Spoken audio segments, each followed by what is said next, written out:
un podcast de Cooperativa. Este es el podcast de Lo que queda del día, una presentación de cooperativapodcast.cl, otra forma de escuchar.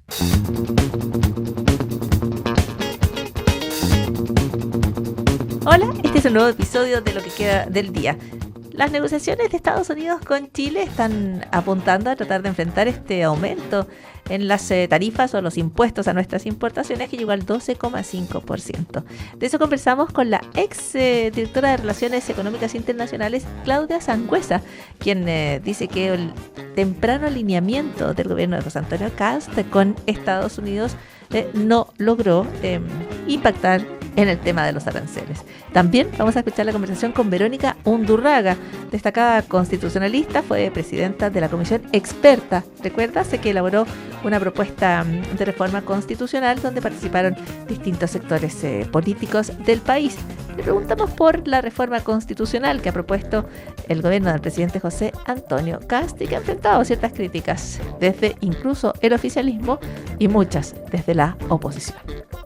Sí, a mí me ha parecido bien que haya habido una reacción tanto del mundo académico como del mundo político respecto de este proyecto de reforma constitucional, porque realmente independiente de, digamos, uno puede discutir de esta reforma desde distintos puntos de vista, desde si es idónea o no para el objetivo que persigue, pero por lo menos desde el punto de vista de los constitucionalistas y las constitucionalistas, lo que nos preocupa es que la forma en que está escrita esta reforma y el contenido pone en riesgo libertades que son muy importantes. O sea, es una reforma que no tiene como parangón con otras, ¿no es cierto? Y se parece por el tipo de libertades que habilita al presidente de la República solo, digamos, limitar y por un plazo largo,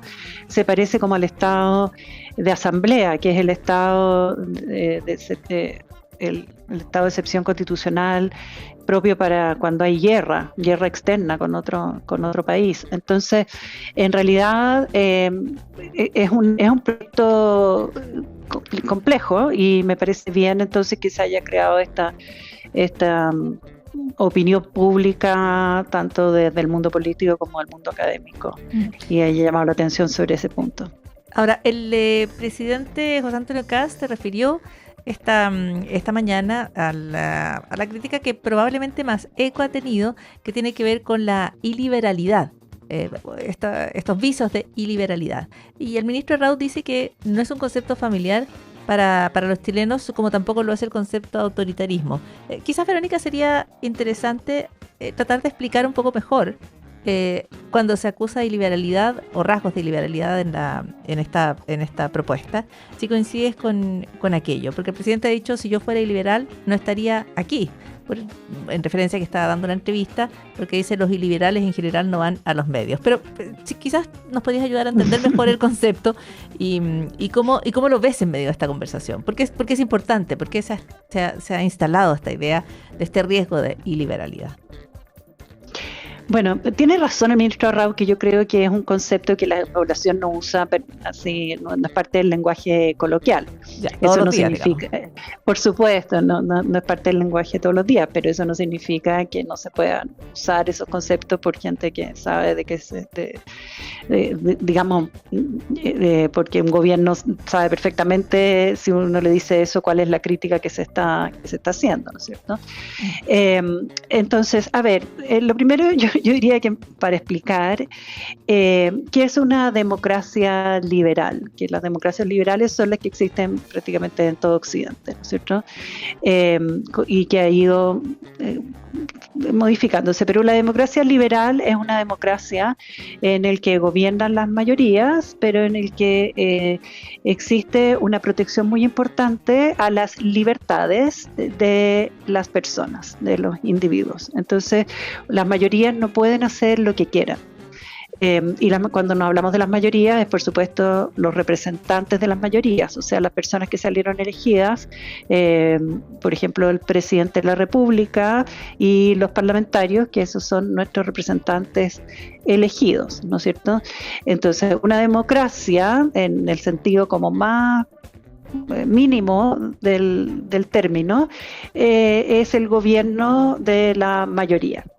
Pero en general nosotros no nos referimos solo a una democracia sin apellido, sino que hablamos de democracia constitucional y de una democracia liberal. Y eso significa que tenemos constituciones que establecen, organizan cómo, digamos, qué es lo que puede hacer cada uno de los poderes del Estado y de las autoridades del Estado estrictamente, ¿no es cierto?, que se tienen que ceñir a la Constitución y a las leyes, y también establecen y organizan cómo funciona el Estado, y también establecen lo que se llaman los catálogos de derechos, ¿no es cierto? Entonces un listado de derechos que están en las constituciones y en los tratados internacionales de derechos humanos que buscan proteger las libertades y otros intereses importantes de las personas, que pueden ser intereses, qué sé yo, derecho a la salud, derecho a la educación, que son derechos más económicos y sociales, ¿no es cierto? Entonces, un gobierno iliberal es un gobierno, o sea, puede haber distintos grados de iliberalidad, ¿te fijas? O sea, es un continuo, desde lo más iliberal hasta lo más liberal, ¿no es cierto? Entonces, yo creo que en el extremo de más iliberal, probablemente un presidente no daría entrevistas a la prensa, quizás porque en el fondo la prensa de alguna manera busca como digamos, exigir como explicación, una especie de rendición de cuentas sociales, etcétera. Esa, por supuesto. Pero lo que es, pero se puede ir avanzando hacia lo iliberal cuando se le dan y como ha ido sucediendo en el mundo, digamos, por ejemplo, en los gobiernos de Orbán y otros, cuando un determinado gobernante que ha sido electo por mayoría empieza a tomar medidas, por ejemplo, proponer aquí un proyecto de reforma constitucional en el que busca, o sea, en el que se da atribuciones o potestades muy amplias, entonces que busca como concentrar el poder, y una de las formas que tenemos de controlar el poder es dividirlo, ¿no es cierto? Y cuando en los estados de excepción constitucional, en general hay una concentración de poderes en el presidente, y a veces en el presidente con autorización del Congreso, ¿no es cierto?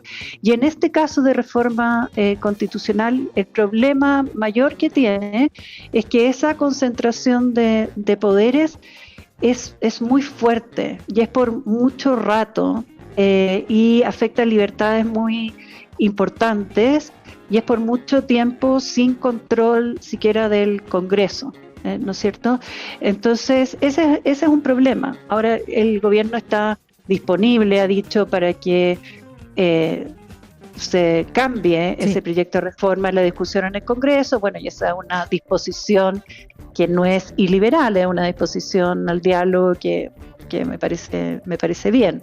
Pero había un problema ahí de un riesgo en el contenido de la reforma, de afectación de libertades de las personas muy importantes, y de concentración de poder que de alguna manera distorsionaba los pesos y contrapesos que tenemos entre distintos poderes del Estado para que se vayan controlando unos con otros.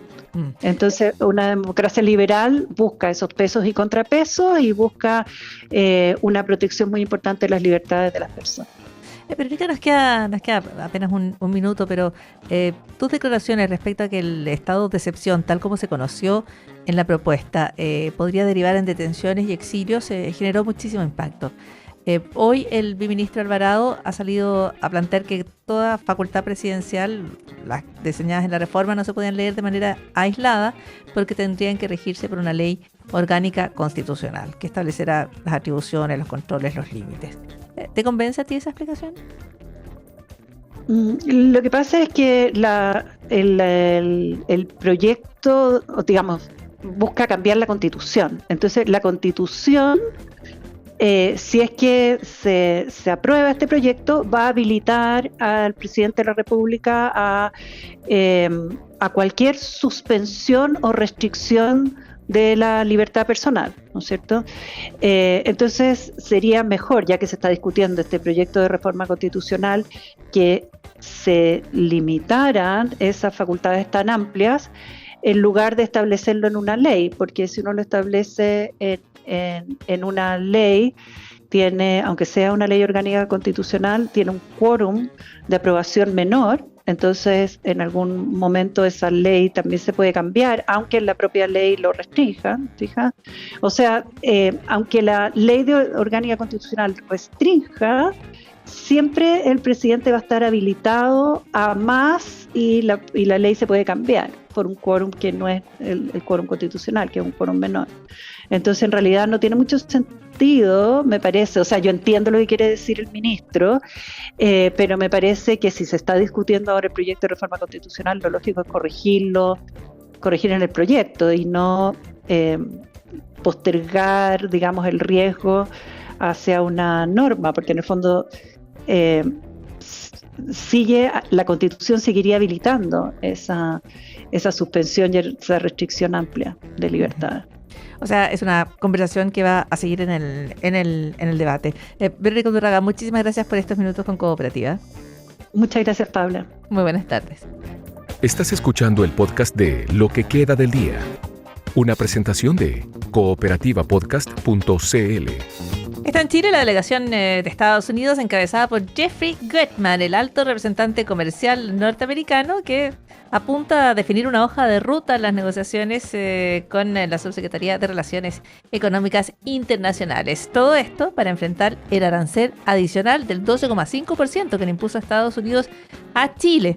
Un arancel del cual ha quedado libre el cobre, pero Chile quiere ampliar estas exclusiones, lo mismo quieren los gremios afectados, por ejemplo, en materias como el salmón, las frutas, el vino o las maderas. Claudia Sangüesa es economista, fue subsecretaria de Hacienda y de Relaciones Económicas Internacionales y está con nosotros en Lo que queda del día. ¿Cómo estás, Claudia? Muy buenas tardes, bienvenida. Hola, Paola, muy buenas tardes. Muchas gracias por la invitación.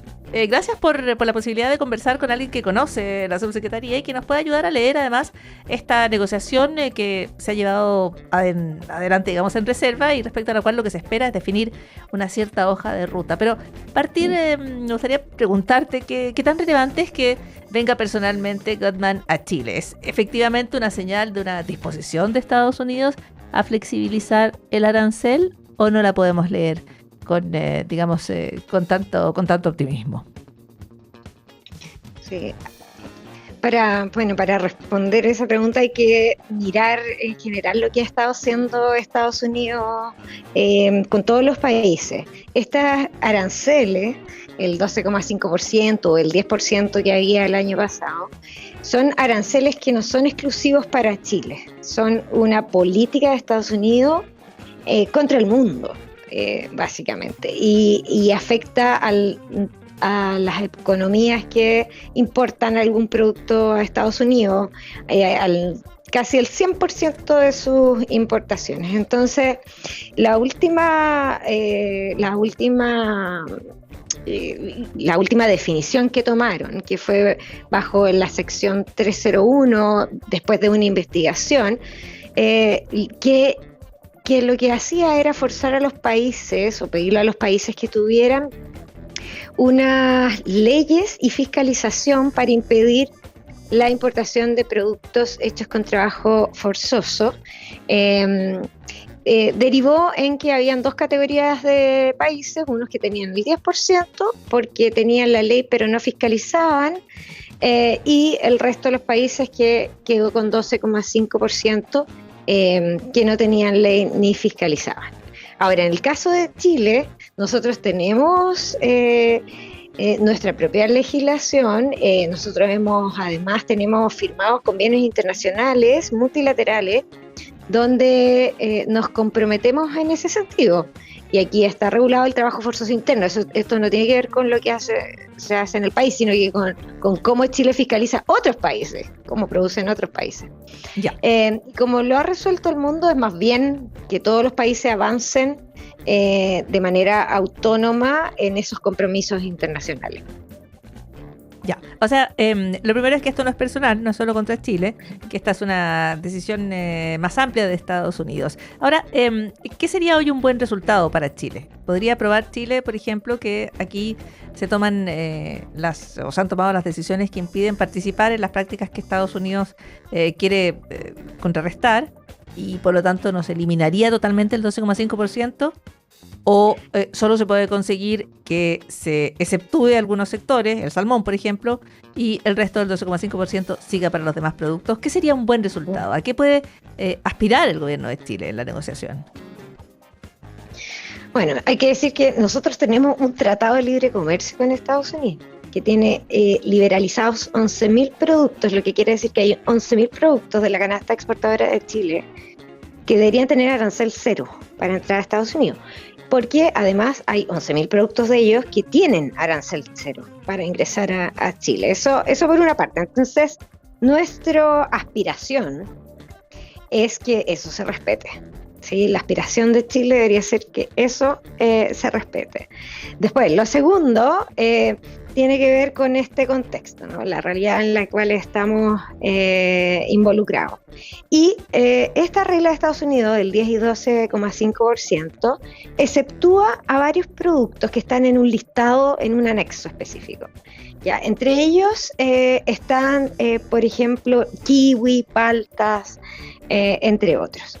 Exceptúa también los cátodos de cobre, porque esos estaban en otra regulación que se llama sección 232, y esos también están con cero. De hecho, el valor de lo exportado a Estados Unidos, el 60% del valor de lo exportado, no del número de productos, del valor de lo exportado, está hoy día con arancel cero. Pero quedan los otros productos que son importantes para Chile y no están en ese anexo, y son muchísimos productos. O sea, el otro 40% corresponde a más del 90% de los productos que nosotros exportamos a Estados Unidos. Y lo que podría uno aspirar a que más productos efectivamente estén en ese anexo. Ahora, para que Estados Unidos introduzca esos productos en ese anexo, necesita hacerlo para todos los países. Una vez que el producto está en ese anexo, está exento de esta sobretasa para todos los países, no solo para Chile. Ya, o sea, no es solo el salmón chileno, por ejemplo, sería claro, todo salmón que importara. Todo salmón, el de Noruega, bueno, en ese sentido, en términos comparativos, el otro competidor del salmón chileno es el salmón noruego, ¿sí? También ellos están con 12,5%, entonces en ese sentido no estamos en términos relativos mal. Ese sería un segundo escenario. Y creo que por último un escenario malo sería que nosotros renunciáramos de alguna manera a nuestra propia autonomía regulatoria. Eso es un paso distinto. Creo que el país no puede renunciar a eso. Nosotros tenemos nuestra legislación, nosotros tenemos nuestros compromisos internacionales y los cumplimos. Y el país tiene que ser capaz de mantenerlos y hacer su propia regulación de manera autónoma.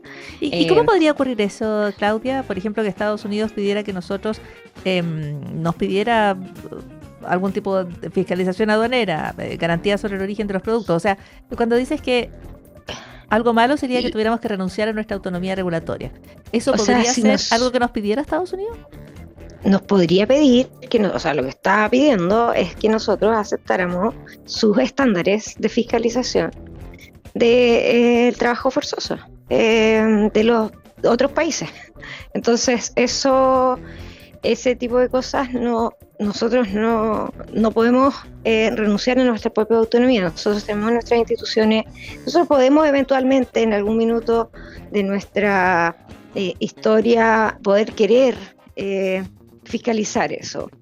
de los otros países. Pero eso va a ser si es que autónomamente lo definimos internamente. Hasta ahora lo que nosotros hemos aceptado como país, es los acuerdos internacionales multilaterales, donde se respeta el momento del desarrollo también de los distintos países. En África son distintas los niveles de desarrollo institucional incluso de esos países. Entonces, todos los países comprometen a mejorar en ese sentido y a tener su propia fiscalización y regulación, y ese es el camino que nosotros hemos adoptado, y eso es importante mantenerlo. Eso no creo que sería un buen resultado. Ahora, uno podría pensar que efectivamente Chile también está contra el trabajo forzoso, pero también hay una cuestión clara aquí, que estas regulaciones apuntan a determinados países, ¿no es cierto? No se presentan en el vacío. Esta última alza tarifaria de Estados Unidos tiene que ver con la competencia de Estados Unidos con China, y por lo tanto someterse a lo que Estados Unidos pide es también alterar las relaciones de Chile con China. Sí, yo creo que detrás de todo lo que está pasando hoy día y de los distintos aranceles que están poniendo tiene que ver con una competencia a nivel internacional por un cambio que ha habido en la distribución del poder económico a nivel global. Y China, en términos de paridad del poder de compra, ya es la economía más grande, sino la segunda, pero Estados Unidos está compitiendo con China, y esa tensión es la que se traduce en este tipo de políticas, y por eso también eso es complejo para nosotros. Chile siempre ha sido un país no alineado en las grandes potencias, sobre todo en términos económicos. Hemos transmitido nuestra neutralidad, y a la gente además le importa que los socios comerciales o económicos que tengamos le hagan bien a nuestra economía. Esa es la visión que tienen las personas y que hemos transmitido nosotros también en nuestra política exterior en general y la política comercial. Entonces, pero claro, esta tensión entre Estados Unidos y China hace que se tomen este tipo de decisiones, y por eso es muy importante para Chile mantener ahí la distancia y poder mantener el foco en lo que es el interés nacional. Buscar diversificar los mercados es importante para el sector privado, y transmitir a Estados Unidos lo importante que es para nosotros respetar el Tratado de Libre Comercio. El Tratado de Libre Comercio no es solamente rebajas arancelarias, también ahí se crean, por ejemplo, comisiones administradoras de los tratados, donde se puede conversar al alero del Tratado de Libre Comercio este tipo de políticas que de vez en cuando también surgen. Pero es importante entender que esto es mayor, ¿sí? Ya, o sea, claro, esto es parte de una competencia respecto a la distribución del poder comercial, del poder económico, y aquí en el trasfondo está esta competencia que es básicamente entre Estados Unidos y Chile. Claudia Sangüesa, en el marco de las negociaciones, ¿cuánto puede afectar las declaraciones del ministro de Defensa, del ministro Barros, cuando él dice que no somos el patio trasero, y la tensión que se reveló con el embajador de Estados Unidos, Brandon Judd, cuando revela esta firma de Barros de la Declaración de las Américas sin consulta al Congreso, que es una cuestión que también está generando cierto ruido en Chile, pero ¿cuánto puede impactar las declaraciones de Barros en estas negociaciones? ¿Cuánto impactan los dichos de un embajador a quien le responde directamente, cuánto impactan los dichos de un ministro a quien le sale a responder directamente el embajador de Estados Unidos en Chile? Sí, creo que es importante, de nuevo, lo último que yo decía, creo que es importante para Chile mantener esta neutralidad y no alineamiento. Creo que este gobierno se alineó muy tempranamente con Estados Unidos y firmó varios como acuerdos de cooperación en varios ámbitos, pensando que eso justamente iba a afectar el tema arancelario, y no es así, porque Estados Unidos está funcionando de otra forma hoy día. Y para nosotros es importante ese alineamiento político porque también tiene una bajada económica. Nosotros tenemos una economía que ha generado reglas, normativas, leyes, compromisos internacionales que son coherentes con una no alineación, y eso es lo que por decenas de años le hemos transmitido a todos los países y a todos los interesados en venir a Chile a invertir, en hacer comercio con Chile. Esa es la forma en la cual hemos trabajado, y creo que ese temprano alineamiento de este gobierno ha producido un mensaje que no es tal y una expectativa que no es tal, porque nosotros tenemos una economía muy diversificada en términos económicos internacionales. Ya se parte entonces del desafío. Tú dices, hubo un error de cálculo quizás del gobierno del presidente Kast al pensar que esta relación cercana, temprana, como describe con Estados Unidos, lo podía blindar de un aumento de tarifas. ¿Se leyó mal? ¿No se comprendió cómo está operando el gobierno de Donald Trump en materias tarifarias? Lo que se ve es que los múltiples gobiernos alineados con Trump, por ejemplo Argentina, Milei también lo mismo, ¿cierto? Varios en nuestra región tienen esta tensión porque ideológicamente los gobiernos desean estar alineados con Donald Trump y con Estados Unidos, pero en términos prácticos eso no es real, no, porque nuestra estructura económica está ya muy vinculada comercialmente con el resto del mundo, y en el caso y con China y con el resto del mundo. Entonces, es más, hay encuestas de opinión que han hecho, y ahora hicieron una pregunta en CADEM, pero hay estudios experimentales también y otras encuestas más antiguas que muestran que la ciudadanía también es neutral también en su bandera, ¿sí? Lo que interesa es que contribuya a el desarrollo económico, que dé oportunidades de empleo, que genere oportunidades de crecimiento, que disminuya la concentración económica. Esos son el tipo de cosas que a nuestras ciudadanos y ciudadanas les interesan. Entonces, esto es esta otra decisión que se tomó tempranamente de más bien alineamiento con Estados Unidos, no es coherente realmente con nuestra realidad. Ahí está, aparte de los análisis, de las reflexiones a la luz de las negociaciones de Chile con Estados Unidos para tratar de rebajar estos impuestos que han subido al 12,5% y o eliminar, establecer o aumentar estas excepciones para más productos chilenos, excepciones que ya existen. Claudia Sangüesa, muchísimas gracias por los minutos con Cooperativa.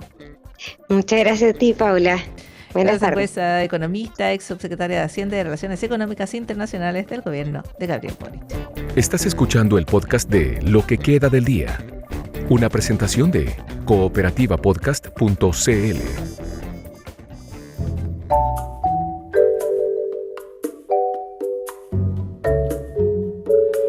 ¿Y sabías que no necesitas caminar 10.000 pasos al día? ¡Ja! Porque los 10.000 pasos no son un umbral médico, es una cifra que se hizo popular en Japón en los años 60 a través del Manpo Kei, que era un medidor de pasos, de hecho significa medidor de 10.000 pasos. Pero décadas después seguimos pensando en los 10.000 pasos como una meta universal, aunque nunca existió evidencia científica de que se necesitara caminar 10.000 pasos al día. De hecho, la evidencia más reciente apunta a otro número.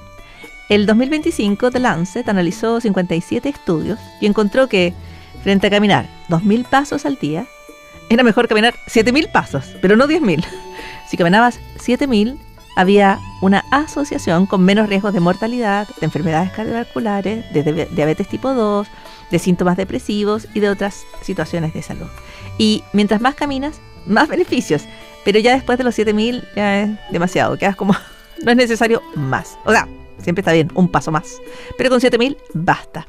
Y además 7.000 pasos puede ser un objetivo más realista para varias personas. Ahora, hay algo más interesante. Incluso pequeñas cantidades de movimiento cuentan. Y la Organización Mundial de la Salud dice, algo de actividad física es mejor que ninguna.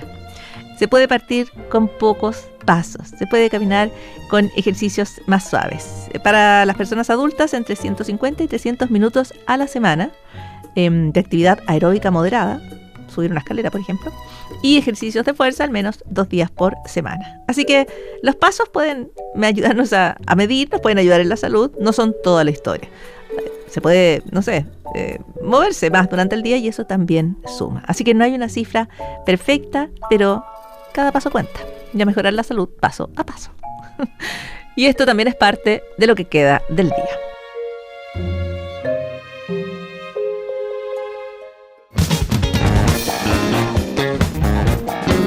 Aquí termina el podcast de Lo que queda del día. Lo escuchas en vivo, de lunes a viernes, desde las 5 de la tarde, en Radio Cooperativa y todos los días en cooperativapodcast.cl.